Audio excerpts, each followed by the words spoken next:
Assalomu alaykum xonimlar va janoblar. Qarshimdagi inson katta ustoz. Ta'lim sohasida 35 yil, mahalla sohasida 15 yildan ortiq e, ish faoliyatini olib borishgan. Ko'plab yoshlarning ustozlari Sayfiddin Inoyatov domlamiz bugun kameramiz ro'parasida. Yoshlari 85 yosh bo'lsa ham hali ham dadil, hali ham baquvvat, hormay tolmay shu xalqimizga, jamiyatga katta mehnatlari singyapti. Bugungi ko'rsatuvimiz mana yaqinda bo'ladi. Mahallalar saylovi haqida bo'ladi. Domlamiz ko'p yillar mahalla faoliyatida ishlashgan. Mana shu insondan nasihat deymizmi yoki bir hozir zamonaviy tilda aytganda master class olamiz. Domla so'zsizga mana shu bugungi kundagi mana mahalla jamiyatida saylovlar boshlanish arafasida mana shu haqdagi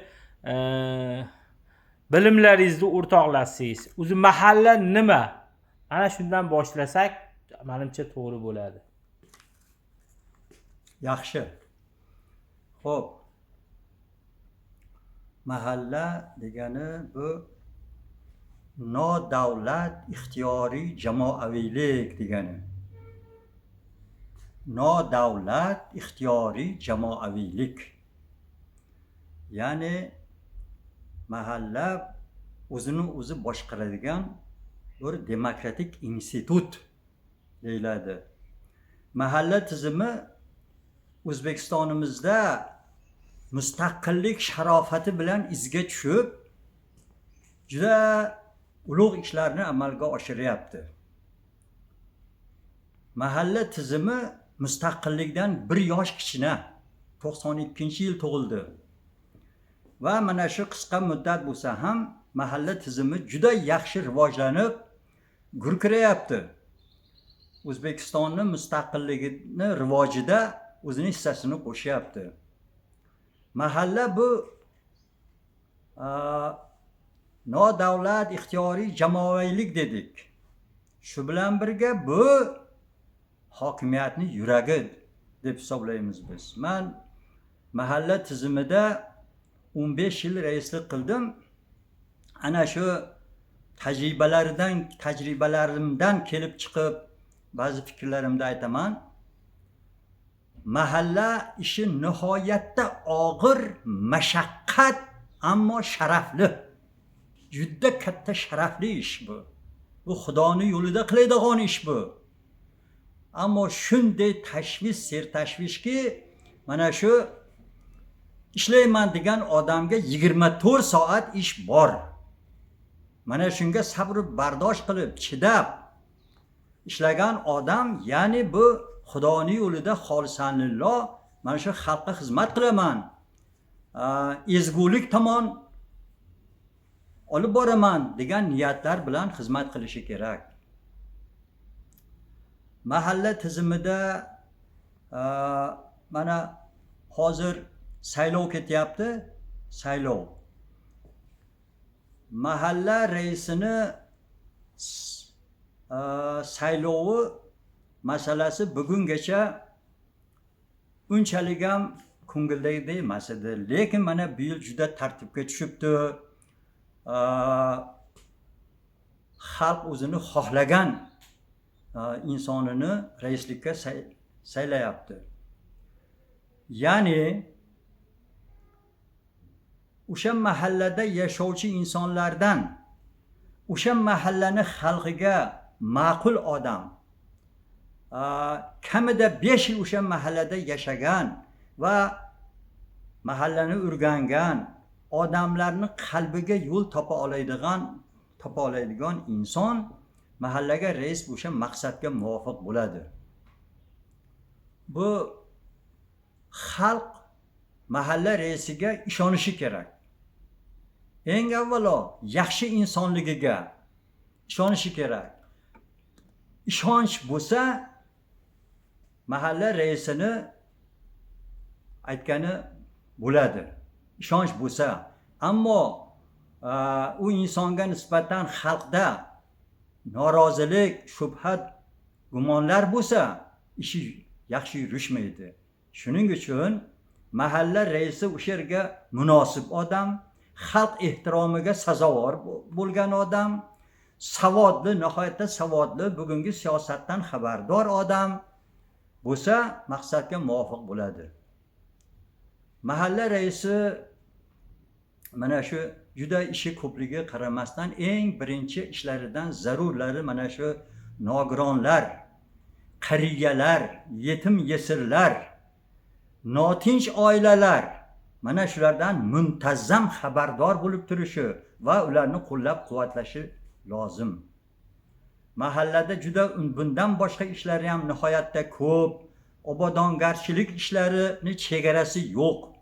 Mana shularga mahalla raisi fidoyilik bilan xizmat qilishi kerak. Men mana shu 15 yillik tajribalarimdan mana mahalla qadriyatlar qo'rg'oni degan kitob yozganman. Tajribalarimdan mahalla qadriyatlar qo'rg'oni darhaqiqat mahalla mana shu xalqimizni qadriyatlarini, mehr-oqibatlarini qo'rg'oni o'sha yerda tug'iladi, o'sadi, rivojlanadi mahallada. Mana shunga bag'ishlangan kitobda saylovlardan qoniqyapsizmi degan bobi bor. Ya'ni bugungacha bo'lgan saylovlarda juda ko'ngildagidek ishlar bo'lmagan, lekin mana bu yildan boshlab nihoyatda tartibga tushibdi. Saylovlar boshlandi. Endi munosib raislar saylansa juda ulug' ishlar bo'ladi.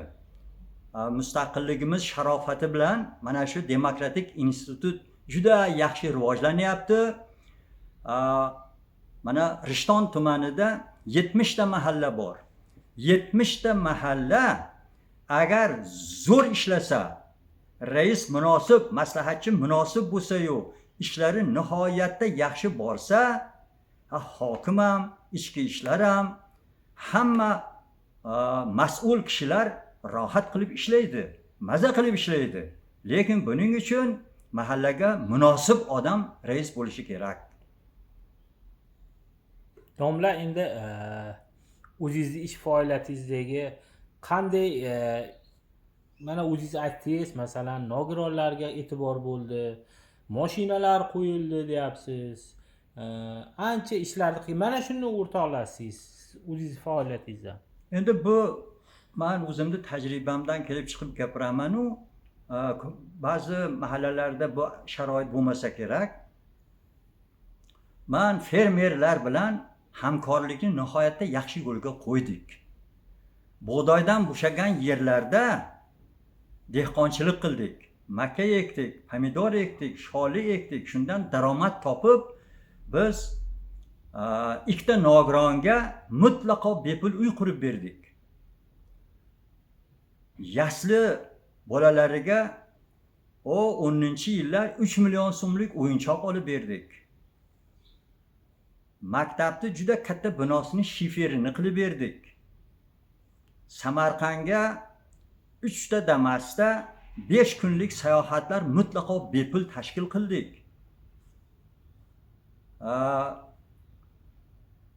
Kasalmandlarga dori darmoniga, keyin mana shu juda nochor oilalarda svetini to'loviga naqd pul bilan yordam berdik. Bu endi aytishga hozir juda oson-u, buni endi yo'lga qo'yib, fermerlar bilan hamkorlik qilib 5-6 so'm daromad topsa, ana o'sha dardmandlarni, kasallarni, qariyalarni xabar olishga ham endi qurib borib bo'lmaydi axir. Biz ana shu nimadan foydalanib ancha shu xalq ishondi. Xalq bizni harakatlarimizni ko'rib ishonch hosil qilgandan keyin mahallamiz fuqarolarida ham xayri ehsonchilar ko'paydi. Xayri ehsonchilarki bizni maqsadimizni tushunib yetdi. Mana shu 15 yillik ish davrimda mana shu bugungi prezidentimiz u vaqt bosh vazir edilar. Bizni mahallamizga, Xurramobod mahallamizga 3 marta tashrif buyurishdi. Shaxsan prezidentimiz. shaxsan o'zlari 3 marta tashrif buyurishdi. Mana shu 3 marta tashrifda mahallamiz ishlariga juda katta minnatdorchilik bildirishdi. Xursand bo'lishdiki, bu tajribalarni yoyish kerak deganlari uchun mana bu kitob yaratildi. Endi mana tanishib chiqqan raislar xursand bo'lyapti. O'sha tajribalardan kelib chiqib. Endi gapimiz juda ko'p-u, lekin asosan mana shular. Domla, sizga rahmat.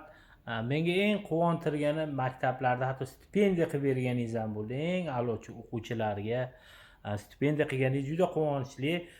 Sizga minnatdorchilik bildiramiz. Chiroyli nasihatlaringiz uchun. Shunday ulug' yosh bo'lsa ham hali bardamsiz, nasihatgo'ysiz. Ko'p yillar shu xalqimizga ustoz bo'lib yuravering. Sog'lik tilaymiz.